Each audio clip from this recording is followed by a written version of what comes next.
Ambry Thomas. I got a special guest with me. Everybody, Ambry Thomas. Second game of the year, he had an interception. Here's Stanley to throw on fourth down. Stanley over the middle and picked off. Thomas grabbed it.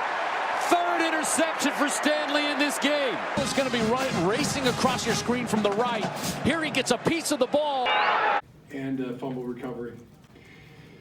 Obviously, that was a defensive masterpiece.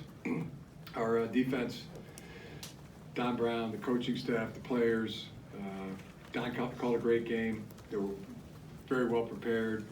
And player-wise, it was just obvious from play one to the last play of the game that everybody was hustling and running and playing with great effort. And so, great job.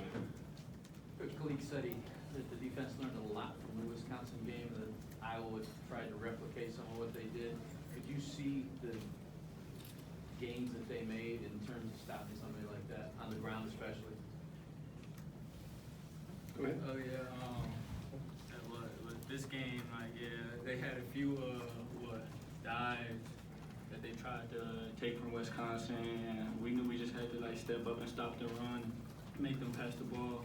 And with a great pass rush like we got, I mean that ball is just gonna get thrown up there and it's up for grabs at that point. Yeah, I would just echo too. It was a great plan defensively. Don during the week, I mean, he said he might jump off a tall building if some of those isolation plays work, because they really thought they had them, and really felt the players had a great week of practice and knew exactly what to do, how to do it, and did it with great intensity and great effort. And to hold a team to 1 yard rushing, I mean, that's a masterpiece. And what's your early assessment of how the offense did it today? I thought they, took what was there. This is it's about every Iowa Michigan game I've ever been associated with. 12-10, 10-3, 13-10, something like that. And I thought Shea in particular took what was there, and sometimes there wasn't anything there, and managed the game extremely well. Did the job on the turnovers, won that battle, and I thought our offensive line played really good, played really physical, and played against some really good players too. I mean, they got some good, really. They got guys that can put pressure on the quarterback. That showed up a few times, and also Ben Bredesen hustling on the fumble recovery. Thought that was big. I think there was seemed like about a 4-play swing where they fumbled, we fumbled, and we fumbled again. We got 2 of them back. Who recovered? Jamon Green recovered the Donovan's fumble, and then Ben Bredesen recovered Christian Turner's fumble. So I was guys playing around the ball, playing the game, playing the situations, what you have to do in a tight game. Coach, Iowa had over 50 yards rushing last year, had under 100 yards all season. You held them to 1 yard rushing. With the rush defense, running defense in particular, what's it out for you today? The corner play really stood out. I mean, I thought the corners, Ambry, and Levert, Vince, Gray, really, I mean, they played great. That's as good corner plays as you're going to see. The safeties, Brad Hawkins had another really good game. Josh Metellus, really good, big interception. So that was great. And then the D-line play was as spectacular.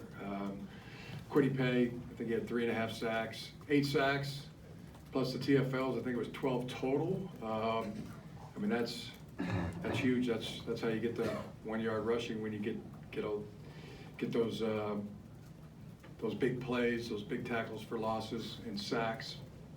But a lot of pressure. Plus, it led to a lot of penalty. Our guys were getting held quite a bit, and that showed up in the game, and that was big as well. But Quiddy Pay, Mike Dwumfor, Josh Uche,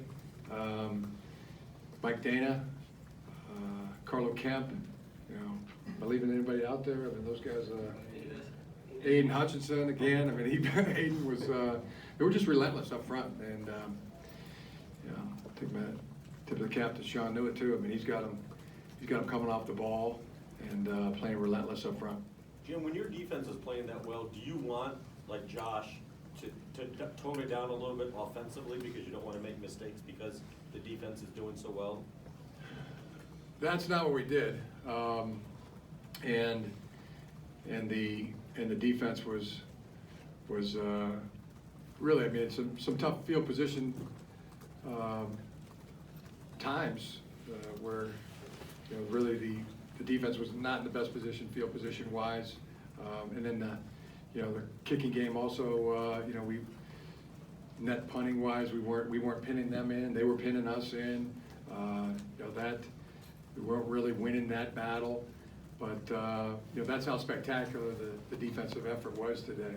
You know that's why I really call it a masterpiece because you know they were put in tough situations and in tough situations they responded. Ambry was a real ball hog today, not just the two turnovers but other plays that he made.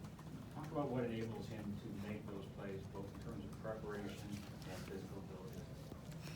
He's a great athlete, and he's a great player, and he's smart, and he's a Michigan guy all the way. I mean, he wants to make himself great, and he wants to make Michigan great. He's just he's a great guy that is high drive, but maybe Ambry can go a little further. Yeah. That's what I see. Like he said, basically, I'm just a competitor. I line up in front of a guy. I think I'm better than him automatically because I know my preparation and the game plan is going to get me right. So that's all. I just know. But this guy was in the hospital for 6 weeks.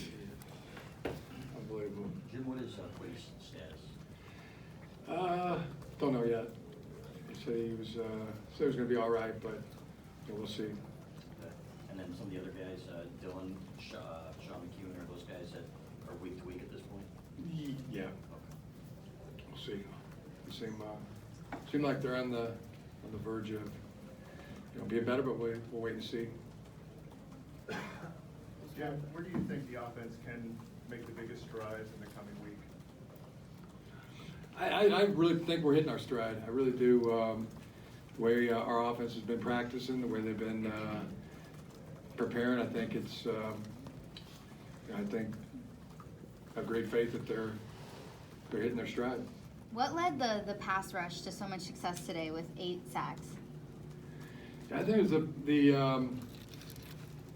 the twist games, the games that were getting called up front. I mean, as I said, Don called a really great game, and they had a great package in, pressure package in for this game.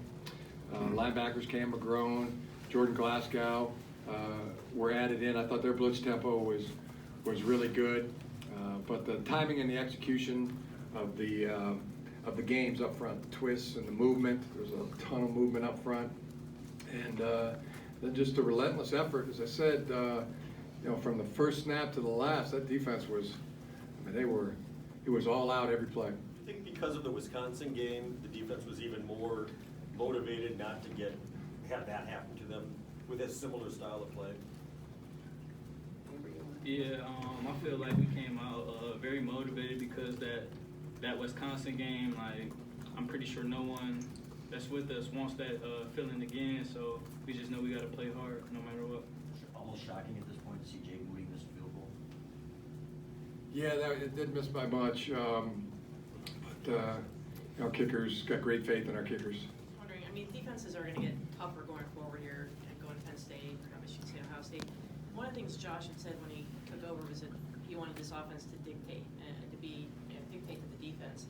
Are you close to that? It didn't look like that was possible today, and are you close to that? I believe, as I answered before, I really do.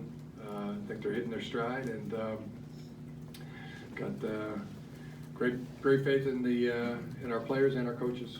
In what way are they hitting their stride? What do you mean by that? In every way. In every way.